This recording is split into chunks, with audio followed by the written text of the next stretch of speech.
ब्रह्मा जी का रुद्र के विवाह के लिए प्रयत्न और चिंता करना। नारद जी ने कहा, ब्राह्मण, आपने अरुंधति की तथा पूर्व जन्म में उसकी स्वरूप भूता संध्या की बड़ी उत्तम दिव्य कथा सुनाई है, जो शिव भक्ति की वृद्धि करने वाली है। धर्मज्ञ, अब आप भगवान शिव के उस परम पवित्र चरित्र का वर्णन कीजिए, जो दूसरों के पापों का विनाश करने वाला उत्तम एवं मंगलदायक है। जब कामदेव रति से विवाह करके हर्ष पूर्वक चला गया, दक्ष आदि अन्य मुनि भी जब अपने अपने स्थान को पधारे और जब संध्या तपस्या करने के लिए चली गई, उसके बाद वहां क्या हुआ? ब्रह्मा जी ने कहा, विप्रवर नारद, तुम धन्य हो, भगवान शिव के सेवक हो। अतः शिव की लीला से युक्त जो उनका शुभ चरित्र है, उसे भक्ति पूर्वक सुनो। तात, पूर्व काल में मैं एक बार जब मोह में पड़ गया और भगवान शंकर ने मेरा उपहास किया, तब मुझे बड़ा क्षोभ हुआ था। वस्तुतः शिव की माया ने मुझे मोह लिया था, इसलिए मैं भगवान शिव के प्रति ईर्ष्या करने लगा। किस प्रकार सो बताता हूँ, सुनो। मैं उस स्थान पर गया जहाँ दक्षराज मुनि उपस्थित थे, वहीं रति के साथ कामदेव भी था। नारद, उस समय मैंने बड़ी प्रसन्नता के साथ दक्ष तथा दूसरे पुत्रों को संबोधित करके वार्तालाप आरंभ किया। उस वार्तालाप के समय मैं शिव की माया से पूर्णतया मोहित था। अतः मैंने कहा, पुत्रों, तुम्हें ऐसा प्रयत्न करना चाहिए जिससे महादेव जी किसी कमनीय कांति वाली स्त्री का पाणी ग्रहण करें। इसके बाद मैंने भगवान शिव को मोहित करने का भार रति सहित कामदेव को सौंपा। कामदेव ने मेरी आज्ञा मानकर कहा, प्रभो, सुंदरी स्त्री ही मेरा अस्त्र है, अतः शिव जी को मोहित करने के लिए किसी नारी की सृष्टि कीजिए। यह सुनकर मैं चिंता में पड़ गया और लंबी सांस खींचने लगा। मेरे उस निश्वास से राशि राशि पुष्पों से विभूषित वसंत का प्रादुर्भाव हुआ।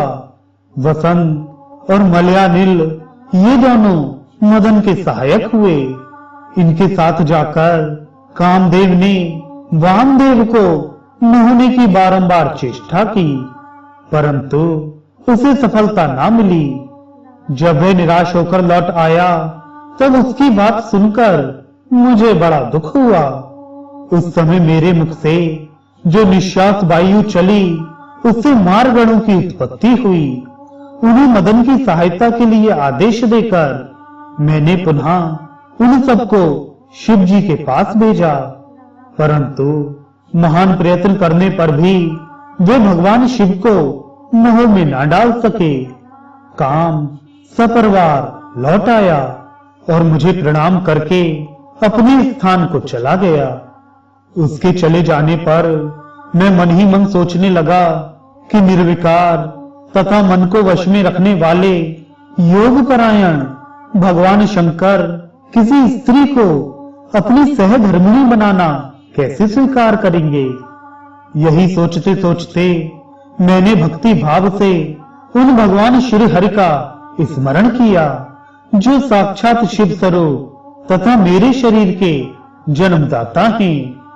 मैंने दीन वचनों से युक्त शुभ स्तोत्रों द्वारा उनकी स्तुति की।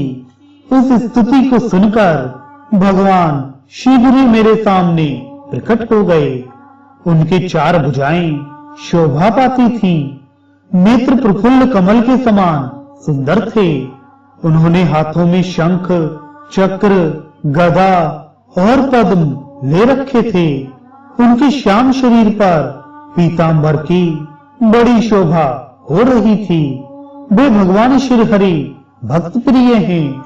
अपने भक्त उन्हें बहुत प्यारे हैं। सबके उत्तम शरणदाता उन श्रीहरि को उस रूप में देखकर मेरे नेत्रों से प्रेमाश्रुओं की धारा बह चली और मैं गदगद कंठ से बारंबार उनकी स्तुति करने लगा। मेरे उस स्तोत्र को सुनकर अपने भक्तों के दुख दूर करने वाले भगवान विष्णु बहुत प्रसन्न हुए और शरण में आए हुए मुझ ब्रह्मा से बोले, महाप्राज्ञ विधाता, लोक सृष्टा ब्रह्मन, तुम धन्य हो। बताओ तुमने किस लिए आज मेरा स्मरण किया है और किस निमित्त से यह स्तुति की जा रही है। तुम पर कौन सा महान दुख आ पड़ा है, उसे मेरे सामने इस समय कहो। मैं वह सारा दुख मिटा दूंगा। इस विषय में कोई संदेह या अन्यथा विचार नहीं करना चाहिए। तब ब्रह्मा जी ने सारा प्रसंग सुनाकर कहा कि शव यदि भगवान शिव किसी तरह पत्नी को ग्रहण कर लें तो मैं सुखी हो जाऊंगा। मेरे अंतःकरण का सारा दुख दूर हो जाएगा। इसी के लिए मैं आपकी शरण में आया हूं।